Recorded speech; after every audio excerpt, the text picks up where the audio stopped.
তো ব্যাপারটা খানিকটা এরকম হয়ে দাঁড়িয়েছে যে যে কাজটা বলিউডের করা দরকার সেই কাজটা কিন্তু কন্টিনিউয়াসলি সাউথ ইন্ডাস্ট্রি করে চলেছে। ঠিক আছে? তো রিসেন্টলি কিছুদিন আগে একটা সিনেমা রিলিজ হয়েছিল, প্রায় এক সপ্তাহ আগে সিনেমাটা ওটিটিতে এসেছে, বাট আমি দেখতে পারিনি কারণ আমার প্রাইম নেওয়া নেই, সেজন্য চুরি করে দেখতে হলো। शर्म नहीं आती है ना तुम्हें? आती है, लेकिन बहुत जल्दी चली भी जाती है। যাকে জেনে শুনে ভুল করে বলা হয়ে গেছে, ব্যাপারটা সেরকম কিছু না। डिप्रेशन, मैं डिप्रेशन में रहता हूँ हमेशा। রিসেন্টলি একটা সিনেমা এসেছে তামিল ইন্ডাস্ট্রি থেকে, যার নাম হচ্ছে ব্লাস্ট। নেটফ্লিক্সে মুভিটা আসার পরে সত্যি কথা বলতে সোশ্যাল মিডিয়াতে একটা ব্লাস্ট পড়ে গেছে। আমি সিনেমাটা ফেসবুক স্ক্রোল করতে করতে মাঝে মধ্যেই আসতো চোখে, সেজন্যই একবার দেখার ডিসিশন নিয়েছিলাম আর কি। মানে তবে সিনেমাটা দেখার পরে একটা কথা বলতে পারি, হ্যাঁ সত্যি এটা একটা সিনেমা।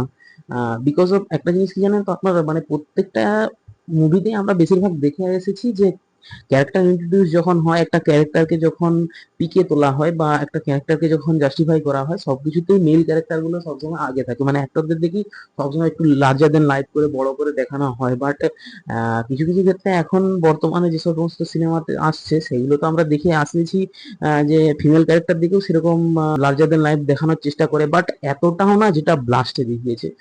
ঠিক আছে, প্রত্যেকটা scene, what a performance, I can't explain, প্রত্যেকটা সিন কত সুন্দর করে ডিজাইন করা হয়েছে। What a choreography. তারপরে যেটা আমরা বলে পারফরমেন্স, ঠিক আছে, প্রত্যেকটা ক্যারেক্টারের পারফরমেন্স একদম মাস্টারপিস। ঠিক আছে, আর একটা জিনিস সবচেয়ে বড় কথা, স্টোরি লাইন। ঠিক আছে, প্রত্যেকটা প্লটে যে স্টোরিটা টুইস্ট এন্ড টার্নস নিয়ে ঘুরে যাচ্ছে, ঠিক আছে, এক একটা সিন আসছে এবং তার পিছনে আরেকটা এক একটা হচ্ছে যে মানে স্টোরি। ঠিক আছে, তো দারুণ দারুণ। আর তার সঙ্গে যে বিজিএম রবি বাসু যে কাজ করেছে একদম দারুণ। ওই যে ফিমেল ক্যারেক্টার দুটো, ঠিক আছে, সম্ভবত আহ প্রীতি মুকুন্দম আর একজন কিশোর ছিল, মা এবং ম্যারের ক্যারেক্টারটা, মানে সত্যি আমার বলার মতো কিছুই নেই। মানে আউট অফ কন্ট্রোল একটা সিনেমা, যেখান থেকে মানে শুরু হচ্ছে কোথা থেকে আর কোথায় গিয়ে শেষ হলো, মানে বুঝতেই পারলাম না যে 2 ঘন্টা 20 মিনিট কি করে কেটে গেল সিনেমাটা দেখতে দেখতে। ঠিক আছে, আর একটা সবচেয়ে বড় কথা যে সিনেমাটা মানে দেখানো হয়েছে, 4টে ক্যারেক্টারকে মেন ইন্ট্রোডিউস করা হয়েছে।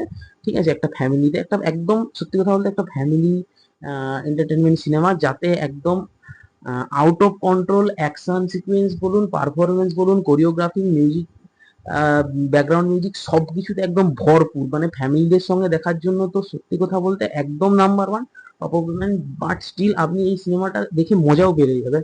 ঠিক আছে, ব্রুটাল সিনস তো কিছু আছেই, কিন্তু এমন নয় যে লজিকলেস।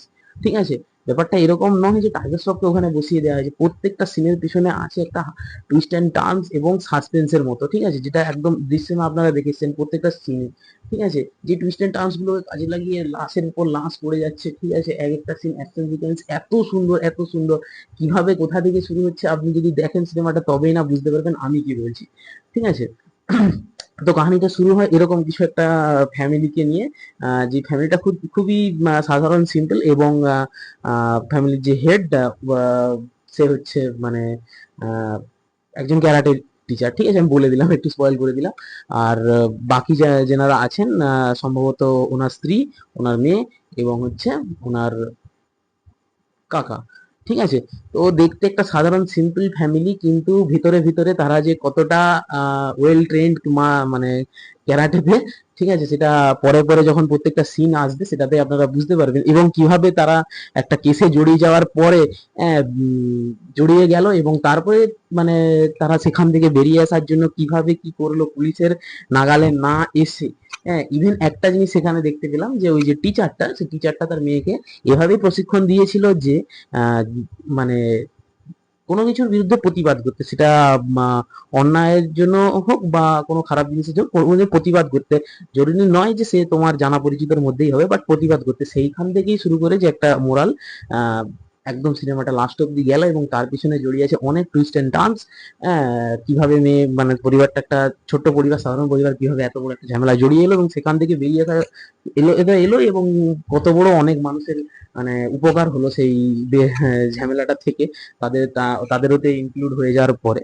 ঠিক আছে, তো সিনেমাটা একদম দারুণ সিনেমা একটা দেখলাম, সত্যি কথা বলতে মন ভরে গেছে একদম সিনেমাটা দেখে, একদম সুন্দর একটা সিনেমা। আমি রিকোয়েস্ট করবো আপনারাও সিনেমাটা দেখুন, এবং যদি দেখে থাকেন জানান কমেন্টে অবশ্যই কেমন লাগলো আপনাদের এই সিনেমাটা। আমার তো সত্যি কথা বলতে দারুণ লেগেছে, ঠিক আছে, 5 স্টার আউট অফ 5, ঠিক আছে। তো আপনারাও দেখুন এবং জানাবেন কেমন লাগলো। Thank you.